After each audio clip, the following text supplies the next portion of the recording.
You need people like me so you can point your fucking fingers and say, that's the bad guy. Hooksy Mob! What's happening? Hey guys, we got a lot going on right now. We got Thanksgiving today, we've got Mini Olympics, we've got Mac and Deegs, and we've got World Supercross. But before I get to that, I gotta bring something up. One of my pet peeves, and I'm gonna rant just a little bit on this one. Feld drives me absolutely bananas. They have this whole like summit where they bring in everybody and they try to grow the sport. That is the most overused and manipulative term you could possibly use in the sport. They're doing it for the good of the sport, to grow the sport. That's just a flat out lie. They're not doing what they're doing to grow the sport. They're growing their own business, and there's nothing wrong with that, and they do an amazing job. Let me just say, it's not easy to haul in dirt, to bring in a staff, to schedule this stuff in these stadiums that have football, concerts, and make it profitable. That's not easy. But with that said, let's not go with the propaganda of, we're all saints and we're doing this for the sport. You're not. Feld is a promotional group who's doing this to make their promotional group bigger, stronger, and more profitable. There's nothing wrong with that.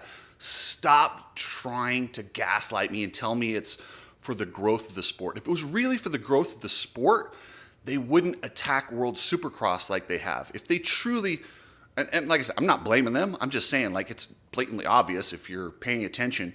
They don't want World Supercross to succeed. They don't. They're threatened by World Supercross, and they've amped up their level. For those of us who really want to grow the sport, like myself, then yeah, you want World Supercross to succeed. But as a business, if you're Feld, you don't want them to succeed. So stop with this BS narrative about growing the sport. It's growing your business. And if they grow their business, yes, it's good for the sport, and it absolutely helps. But let's stop acting like they're these saints and they're doing it. They're not pro bono. They're profit. They're doing this for their own good.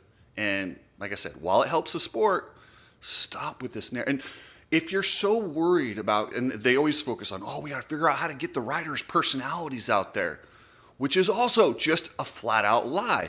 You don't want their personalities out there. You want the personalities that tell the narrative that they want out there. If you say anything that is not what they want, they're pissed off and they want to shut it down, which is so not good for the sport. They ban media members like myself. Let me ask you guys this, a true question. Do I help or hurt the sport of Supercross and Motocross? What have I done that hasn't helped bring attention or sell tickets for Feld? Nothing. I can say negative stuff. Negative things I say about them still brings attention to their event, makes you care, makes you pay attention, makes you want to go. It adds to the storyline. So why on earth would you ban someone like me? Because their media guy, Sean Brennan, who's just a music industry washout, who has come over here and he's trying to put these music promotional ideas. He does not understand the sport, not even a little bit. He's an idiot. He is an absolute idiot. But with that said, yes, I would love to have access that a lot of these other guys have to cover the sport. It would make it better, and it would make it bigger, and it would grow the sport. Myself and a bunch of other guys who are in the doghouse, why ban us? Why ban us? We bring attention to your business. You're cutting off your nose to spite your face. It's stupid. And yeah, like I said, while I would appreciate a media pass, I don't want it enough that I'm going to follow their stupid narratives and go along with his stupid music industry ideas. So anyway, that rant's over. Guys, check out Coach Rob's store. If you need energy fuel or a hydration drink, especially if you're having some cocktails over the Thanksgiving break, this stuff rehydrates you. Like I said, Coach doesn't sign off on that, but I do. It's amazing. It helps with cramps, recovery. It's a great drink. Head over to Coach Rob's store and get it. Epic Garage Designs. I just helped Epic install a gigantic floor here in Las Vegas. These floors are amazing. If you haven't seen these tile floors, they don't look that impressive when you see just a tile, but once the floor gets laid out, it's so awesome. Check them out. $5.50 per square foot. That's it. And if you install it yourself, it's less than that. So yeah, check that out. It's better than epoxy in my opinion, although Epic can also provide for epoxy. Strapped. You guys know Strapped. Ride Strapped. Let's Go branding goggles, the cool shirts. Great company. Hit up Ride Strapped. And if you're shipping anything, use Precision Transport. Precision Transport is absolutely awesome when it comes to this stuff.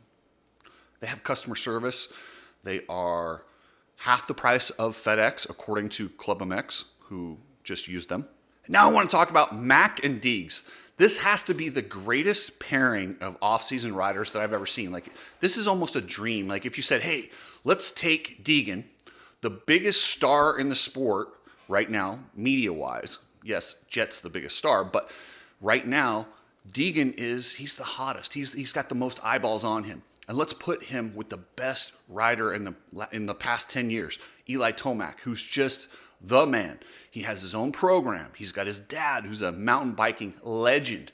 They train at altitude. And let's put those two together and show their personalities. But also, what's getting missed is how much Deegan is going to benefit from the altitude training. I think this has been a secret of Tomac for a long time. All these guys head to Florida where it's hot. I think the altitude is a bigger advantage. I think that your bike runs slower. So when you get to these races, your bike feels better. Your body feels better.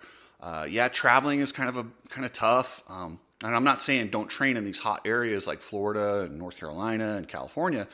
But what Tomac has done that nobody else has adopted, I'm surprised, because this is such a kind of a monkey see, monkey do business where as soon as somebody's successful with something, everybody copies it. I'm surprised nobody else is buying places up in Cortez. Anderson looks like he's kind of figured it out. He moved back to New Mexico to train at altitude, and it's definitely, the results have shown. He's looked really good in the last year or two. He's had some injuries and he's getting older, but I think he recognized it. And I think you're going to see Deegan.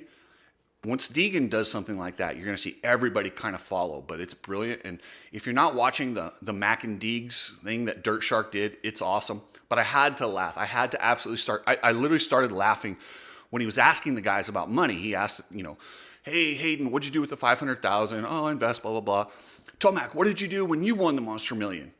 Tomac's like, I bought a car. And I'm like, you know who's really got to be pissed about that? Joey Savacci, because he handed him that.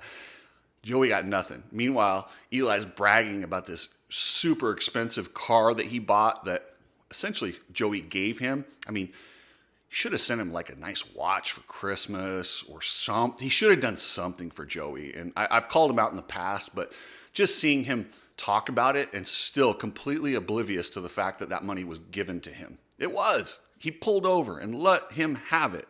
If not for that, Tomac doesn't win the Monster Million. But anyway, guys, and if you're not watching the Mini Olympics on Racer TV, you're absolutely missing out. This is so cool that nowadays, this is something we never had back in the day. I had to watch races on, I had to wait a couple weeks to Cycle News and see what pictures and read about it.